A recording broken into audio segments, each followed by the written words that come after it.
over 10,900 chapters in 76 countries.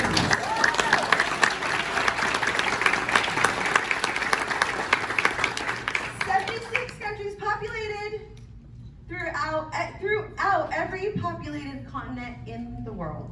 Last year alone, BNI generated 13.3 million referrals, not leads, referrals. This resulted in more than $20.4 billion worth of business for people just like you and me, BNI members all across the globe. Dr. Misner's PhD is from the University of Southern California.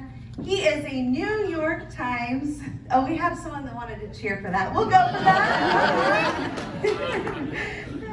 He is a New York Times best-selling author who has written 28 books, including his second edition of Who's in Your Room. He is also a columnist for Entrepreneur.com and has been a university professor as well as a member of the Board of Trustees for the University of Laverne. Called the father of modern networking by both Forbes and CNN, Dr. Misner is considered one of the world's, in my opinion, the world's leading experts on business networking and has been a keynote speaker for major corporations and associations all throughout the world. He's been featured in the LA Times, Wall Street Journal, and New York Times, as well as numerous TV and radio shows, including CNN, the BBC, and the Today Show on NBC. And there's more. He has traveled to all 7 continents of the world, including Antarctica. Among his many awards, he's been named Humanitarian of the Year by the Red Cross, and he's been the recipient of the John C. Maxwell Leadership Award. He is especially proud that he and his late wife, Elizabeth, are the co-founders of the BNI Charitable Foundation. And he doesn't have this in there, but he's a new grandpa.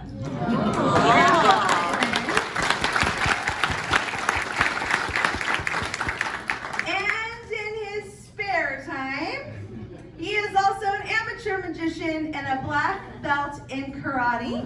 Please help me give the warmest welcome to our founder, my friend, Dr. Ivan Misner.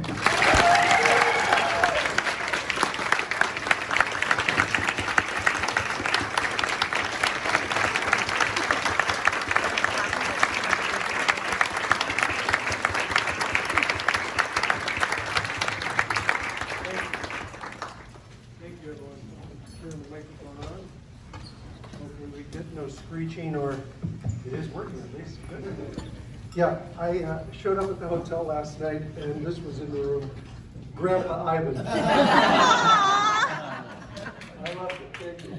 Probably the nicest gift I've had in a year. I love it. Well, second nicest. Probably Grandpa. Yeah. Yes. I've learned grandchildren are your reward for not choking your kids.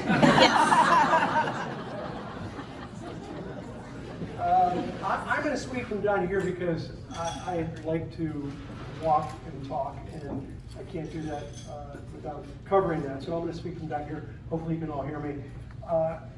First of all, I want to thank the Nearings and their team. What great directors you have here. Yes. They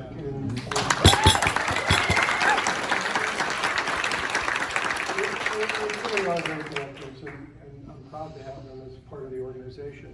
I grew up here in Southern California. I lived here most of my life. I went to Cal Poly Pomona, and I was at Cal State University Fullerton for about 5 minutes before I transferred over to USC. So I did a semester at Fullerton. I love coming back to Southern California. I met my late wife here in Southern California. We were married 31 years before she passed away. So it's I've got a lot of ties to Southern California. It's good to come back now, especially since I'm a grandfather. So she lives here in California. So somehow, some way, you just might see me here a little more often.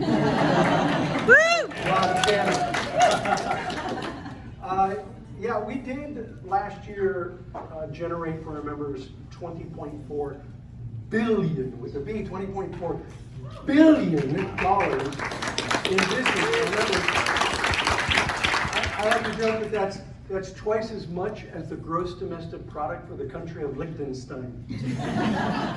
Okay, it's a small country, right? Still, you're a small country. That we could generate more business than the GDP of a small nation. I'm looking for a bigger nation next year, but here's the coolest thing. I just found this statistic. If BNI were a country, our thank you for closed business would rank us as the 113th largest country in the world.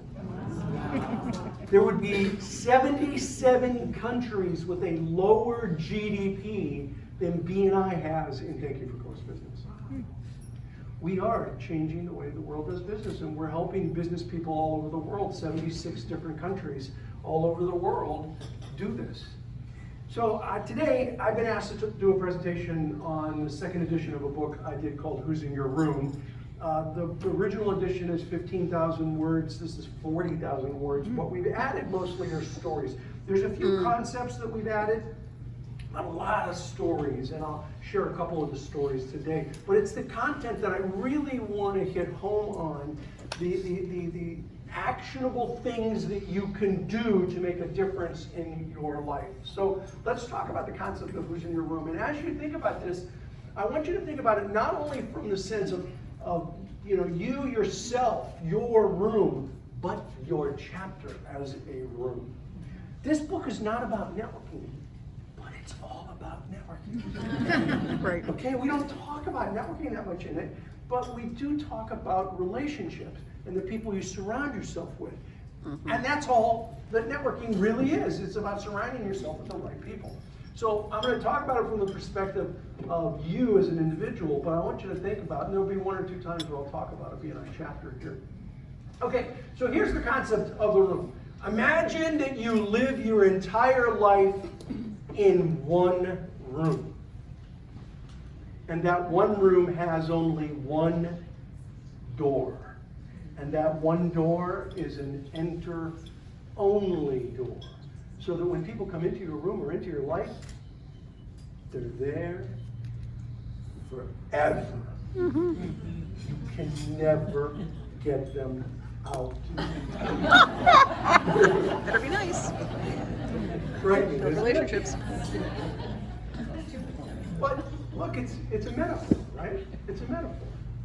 You can get them out, right? Let's talk about that. Because I've had people say to me, well, I can get people out of my life. They're not there forever. Okay. So here's what I want you to do right now. I want you to think of someone you got out of your life. They were toxic. They were difficult. They were challenging. I want you to think about somebody like that. Then I'm going to have you stand up and give their name one at a time. You don't have to do that. I swear I'm not going to make anyone do that. But I want you to think of somebody that you got out of your life that was toxic, difficult, angry, full of drama, whatever. Okay? Do you have somebody? All right, now what I want you to do is think about one of the last things they did that just made you so upset. You were really upset. You couldn't believe they did this. It's one of the last things they did. I want you to feel those feelings. You got them? Okay, so if they're still in your head, they're still in your room, and Yep. they will be for the rest of your life. You can't get them out. You can get them out of your life, but you can't get them out of your room. Because the room starts here and ends there. It's your mind. I interviewed a friend of mine, Dr. Daniel Amen. You may recognize his name from the PBS specials. And I did an interview with him in the book, and we asked him about this concept. And he said, look, when you have a relationship with someone, whether it's a business relationship, a professional, personal relationship, their fingerprints are all over your brain. They're going to be there for the rest of your life. Now, this applies to people that are fantastic, that have really made a huge difference in your life, and it applies to to the people who were toxic and that you got out of your life, but they're still in your head. You're still going to make decisions based on the experiences that you've had, both good and bad. And so one of the things that you have to think about, and when my friend Stuart Emery, who's the co-author with me in this book, when he started talking to me about this concept, he was explaining, you know, what's your room look like? So I want you to think, what does your room look like now? And your room could be this size, it could be the size of a stadium. There could be a lot of people in your room. What's it look like now? Is it a really full room? Is it a loud room? Is it a boring room? No. Is it an angry room? Is it full of clutter? Yeah. Or is your room just plain weird? Well, I'm there. What's your room look like? You got to think about that. What do you want in your room? What are the kinds of people that you want in your room, in your life? These are really important questions to ask yourself if you want to live the life of your dreams. So, in order to start the process of creating the room you want, what you need is a doorkeeper. Okay, you don't actually have to go out and hire a doorkeeper. The doorkeeper is your conscious and subconscious mind.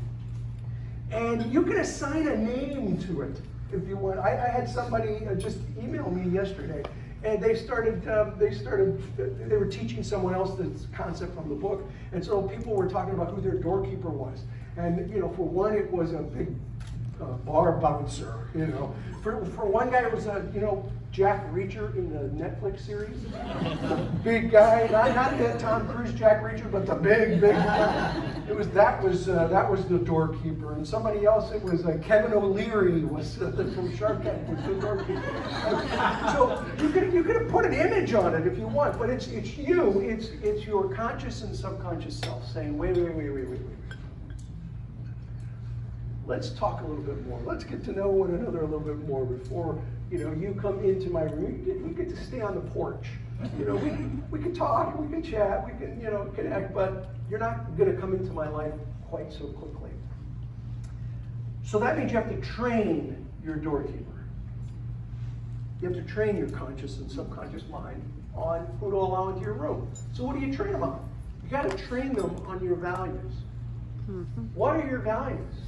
So that means you need to sit down and really think about your values. And when I ask most people, give me your top 7 values, it's like deer in the headlights. I can tell you they almost always start with, honesty. Okay, great. Who loves a dishonest person?